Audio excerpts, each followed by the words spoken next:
पाकिस्तान से दुबई पहुँचे तो पता चला वहाँ रोज़ा था।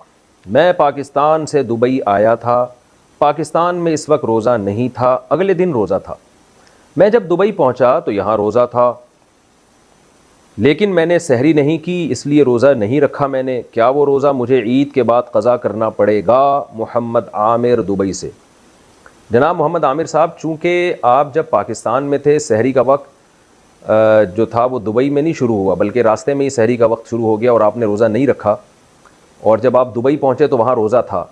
तो चूँकि आप पे ये रोज़ा वाजिब नहीं हुआ था, वाजिब इसलिए नहीं हुआ था कि सफ़र के दौरान आप दुबई में नहीं थे, उस वक्त सहरी का वक्त ख़त्म हो चुका था दुबई पहुँचने से पहले ही। तो चूँकि ये रोज़ा सिरे से आप पर लाजिम ही नहीं हुआ था, आप पाकिस्तान के हिसाब से थे उस वक्त तक, तो जब लाजिम ही नहीं था तो इस रोज़े की क़ज़ा फिर आप पर लाजिम नहीं होगी, क्योंकि रोज़े में तजज़ी नहीं होती, टुकड़े टुकड़े नहीं किया जा सकता रोज़े के अज्ज़ा को। तो इसलिए रोज़ा की क़ज़ा उस वक्त लाजिम होती जब आप सुबह सादिक से पहले पहले दुबई पहुँच जाते, और फिर दुबई में आप मुसाफिर होने की वजह से रोज़ा छोड़ भी देते तो बाद में आप पर क़ज़ा वाजिब होती, और अगर रख लेते तो फिर रख लेते।